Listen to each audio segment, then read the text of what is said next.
اور حضرت ابراہیم علیہ السلام کو آگ میں ڈالنے کے لیے نمرود نے کیا کیا؟ ایک مربع میل کا احاطہ بنایا جس کی 4 دیواری 20 گز بلند تھی۔ اب لوگوں نے کیا کیا؟ اس احاطے کے اندر لکڑیاں جمع کرنا شروع کر دی۔ 1 مہینہ مسلسل لوگ اس احاطے کے اندر لکڑیاں ڈالتے رہے۔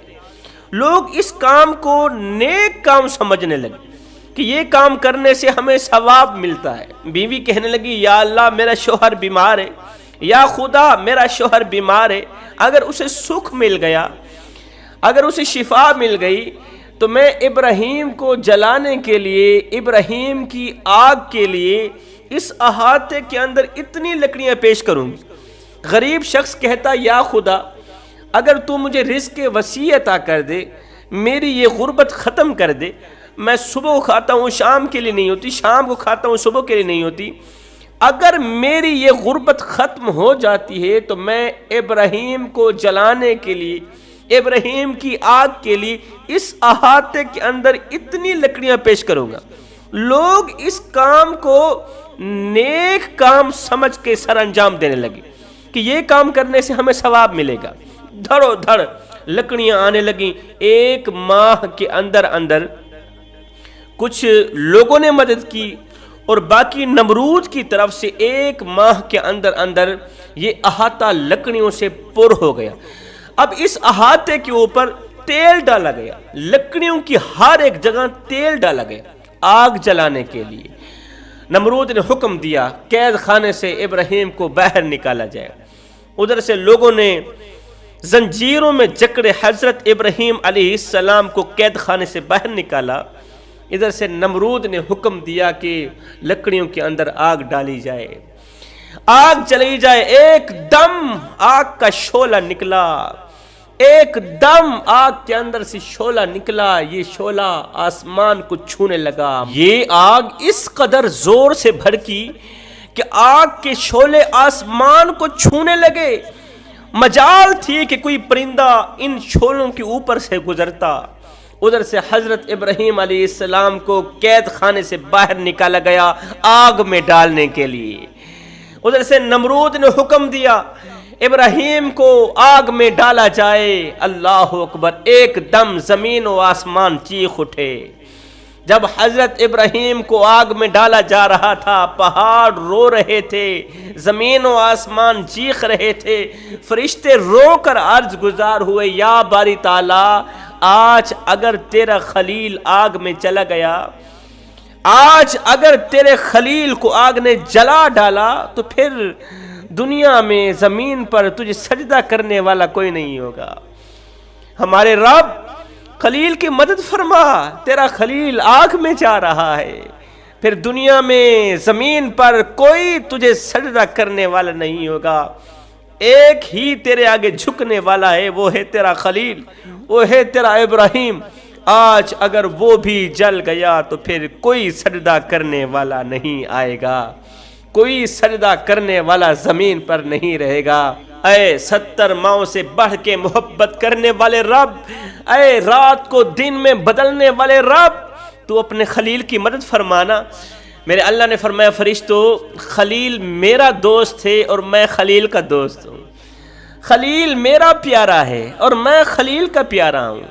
تم جاؤ میرے خلیل کے پاس، ابراہیم کے پاس جاؤ، مدد کی درخواست کرو، اگر وہ تم سے مدد مانگے تو خلیل کی ضرور مدد کرنا، اگر میرا ابراہیم تم سے مدد نہ مانگے پھر مدد کرنے کی کوئی ضرورت نہیں ہے، پھر حاجت کی کوئی ضرورت نہیں ہے، واپس چلے آنا۔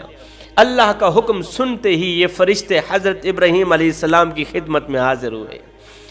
سب سے پہلے پانی پر مقرر فرشتہ حضرت ابراہیم علیہ السلام کی خدمت میں حاضر ہوا، دست ادب کو جوڑ کر عرض گزار ہوا، اے اللہ کے نبی میں پانی پر موکل فرشتہ ہوں، پانی کے خزانے اللہ نے میرے ہاتھ میں دیے اور آپ کی خدمت میں بھیجا، آپ صرف آنکھوں سے اشارہ کریں، آپ کے ایک اشارے سے ابھی می برساتا ہوں، بارش برساتا ہوں، آگ بجھا دیتا ہوں۔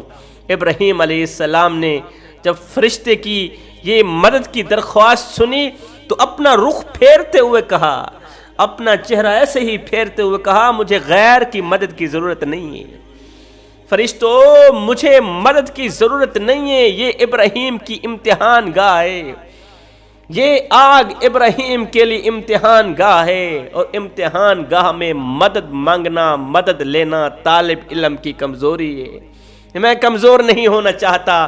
اس کے بعد ہوا پر موکل فرشتہ، ہوا کا موکل فرشتہ حضرت ابراہیم علیہ السلام کی خدمت میں حاضر ہوا، اللہ نے مجھے آپ کی خدمت میں بھیجا ہے، آپ بس آنکھوں سے ایک اشارہ کر دیں، میں ابھی ہوا کو حکم دیتا ہوں، ابھی پھونک مارتا ہوں، ساری کی ساری آگ بجھا کے رکھ دیتا ہوں۔ آپ نے رخ پھیرتے ہوئے کہا، مجھے تیری مدد کی ضرورت نہیں ہے، چلے جاؤ، مجھے تمہاری حاجت کی ضرورت نہیں۔ اللہ اکبر۔ پھر حضرت جبریل علیہ السلام نے عرض کی، اے اللہ کے خلیل، اللہ کے پیارے، اللہ کے دوست، اگر تم غیروں سے مدد نہیں مانگنا چاہتے تو نہ مانگیں، اللہ سے مدد تو مانگ لو نا، اللہ سے مدد تو مانگ لو نا۔ یہ سن کر حضرت ابراہیم علیہ السلام فرمانے لگے، اے جبریل ایک بات تو بتا، کیا میرا اللہ نہیں جانتا جو کچھ نمرود کر رہا ہے؟ اگر وہ جانتا ہے، میرے لیے بس اتنا ہی کافی ہے کہ میرا رب مجھے دیکھ رہا ہے، میں جس کس حال میں ہوں میرے لیے بس اتنا ہی کافی ہے کہ میرا رب مجھے اس حال میں دیکھ تو رہا ہے نا۔ حضرت ابراہیم نے فرمایا، اے جبریل مجھے بتا کہ نمرود کو کس نے پیدا کیا؟ اللہ نے پیدا کیا۔ یہ آگ کس نے جلائی؟ نمرود نے جلائی۔ اور نمرود کے ذہن میں کس نے ڈالا کہ ابراہیم کو آگ میں ڈالا جائے، آگ میں ڈال کے میرے ابراہیم کا امتحان لیا جائے؟ جبریل نے کہا، یہ تو سب کچھ اللہ کی ذات کرنے والی۔ فرمایا پھر چلے جاؤ، جبریل چلا جا، دیکھ کہ آج آگ مجھے جلاتی ہے یا میں آگ کو جلاتا ہوں، بس دیکھتے ہی رہنا کہ آج آگ خلیل کو جلاتی یا خلیل آگ کو اپنے عشق کی آگ میں جلاتا ہے۔ جبریل یہاں سے چلے جاؤ، اب رب کا دیدار کرنے کا وقت آ گیا ہے، میں نے آگ کے اندر اپنے رب کا دیدار کرنا ہے، اسی آگ کے اندر اپنے رب کو دیکھنا ہے، اسی آگ کے اندر دیدار کا وعدہ کیا ہے میرے رب نے۔